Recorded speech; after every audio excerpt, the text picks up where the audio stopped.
Just want to let you lot know that if you're watching this clip on the Fozcast YouTube channel, the full episode is now available to watch exclusively on Spotify, and it's free. Come on.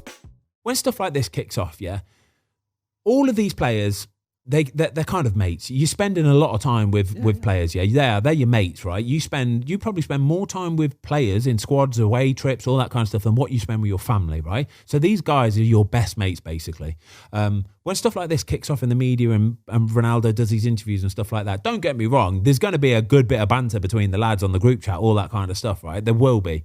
But there's never any real hard feelings towards the lads or the players or the individual in question. It'll never go that deep, honestly, right? So when I saw that clip of Bruno and Ronaldo meeting up for the first time, mate, they saw each other like a week prior. But it was nothing. Yeah? It was nothing. They kind of shook hands, and it was like, I think it was the fact that Bruno didn't run and chuck his arms around it and apparently cuddle him. Well, what I heard was apparently Bruno was late for training or something because there was traffic or something somewhere, and when he turned up, Ronaldo in his way, because he's got a bit of banter, to be fair, about him, like he'll have a laugh and stuff like that. So apparently he said to him like, "Oh, what, did you come here by boat or something like that?" Okay. And Bruno was just sort of like, "Well, I'm trying my best, I'm late," and that was about it, really. So it was all about nothing, but that's always the way it will be, because like I say, that is the circus that follows Cristiano Ronaldo. So talk about player reactions. So Ten Hag comes in the summer, then you have the Spurs incident. So let's talk about the Spurs incident. Yeah. What would the reaction of his teammates be walking down the tunnel? Yeah, that's one thing that needs to be that would need to be addressed pretty sharpish. Yeah, because if like I've been in squads and football teams and all that kind of stuff where a certain player will have done something, whether it's so take another example where after games, players have to do some running on the pitch after games, right? They do, because the ones that have been on the bench or haven't played, they need to keep their fitness levels up. They might have a day off tomorrow with the rest of the squad. So they'll have to do some running on the pitch. That's just the way it goes. And it's a nightmare for the players. They don't want to do it because they've been sat there for an hour and a half, 2 hours. They're stiff as a board. Last thing they want to do is go and start running and sprinting. A lot of players are worried about getting injuries and all that, pulling a hamstring or something, because it's a high intensity workout. I've seen it where players will go, "I'm not doing a run. I'm not doing it, yeah." And the fitness coach at this point in time is like pulling his hair out, and he's like, "Lads, please just do the run. Then you can have tomorrow off. That's all I'm asking of you, yeah." Yep. The fitness coach most of the time doesn't have a lot of power. He's one of these guys where he's got to have good people skills, because he's got to get people on his side, because he needs them to do a bit of a run.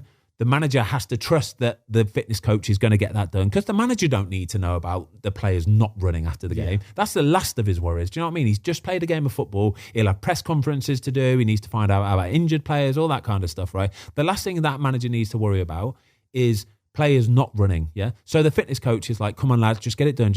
In a perfect world, everybody just goes and does a run and everybody goes home happy. It's the way that it goes, but it's never like that, right? So I've seen it a few times where players have gone, "I'm not running." And the fitness coach has gone, "Well, you're going to have to run. I'm not running." And he's like, the fitness coach will then at that point go, "Listen, I'm going to have to tell the manager. I will have to tell the manager if you don't run." And the player's ego gets in the way and he'll go, "Tell the manager then. I don't care. Tell him to come and talk to me. I don't care." I've had it where on a Monday or Tuesday, he will then call a team meeting, the manager, and he will say, "Lads, this happened after the game on Saturday, right?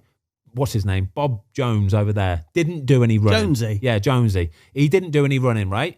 I've fined him 2 weeks' wages. It's an absolute disgrace. It shows no respect for you lot, shows no respect for me, for the fitness coach, and he'll make a point of saying it in front of the player. And then at some point he'll say, "Have you got anything to say for yourself?" And most of the time, the player at this point has calmed down a lot and he's realised he's been a dickhead and he's lost half his month's wages and he's absolutely heartbroken and fuming. And then he'll probably learn a lesson from it, but he'll be like, "Right, well, I ain't going to do that again." And he'll be like, "Lads, I'm really, really sorry. I shouldn't have done that. I should have just ran.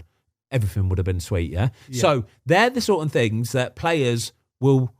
Whether they had an internal meeting, the manager might have called one, whether he did that or didn't do that out of respect for it being Cristiano Ronaldo. Not running after a game, though, Ben, is very different. No, surely. No, yeah, it is completely to walking different. down the tunnel. Yeah, it's completely different. All I'm saying is they will probably have called a team meeting after that. Okay. The manager would have called a team meeting with Ronaldo, with the rest of the team, and gone, "Lads, this is what happened on Saturday. 5 minutes ago, we're beating Spurs. I want everybody supporting the team, everybody to get behind us and all that kind of stuff, especially your senior figures, right?"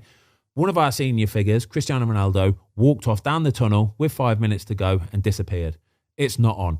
And whether Ten Hag has got the cojones to do that, yeah, whether he will do that to Cristiano Ronaldo in front of the rest of the team, I don't know. Because he dropped him for the Chelsea game, didn't he? Yeah, he did. So he dropped him for the Chelsea game. But then he made him captain in Europa League the week after. I bet you there wasn't even a conversation. If he's handled it like that, then that is just really, really bad people skills and management skills. You cannot do that. You have to address it there and then. It's like you have to nip it in the bud. So at that point, you have to go, right, we're in training tomorrow, right? Before anything happens, gym work, anything, before any of that kind of stuff, team meeting now. That will go onto the group chat, yeah? That will go onto the group chat. Team meeting, 9:30. 9:30 comes, manager's standing there.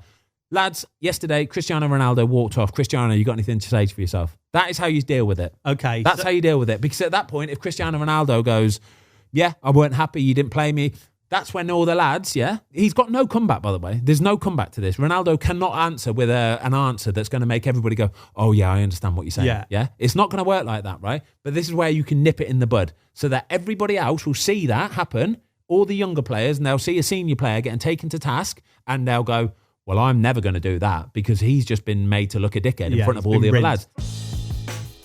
Thanks, everybody, for watching. We hope you enjoyed this clip of the Fozcast. If you would like to watch the full episode, it is now available exclusively on Spotify for free.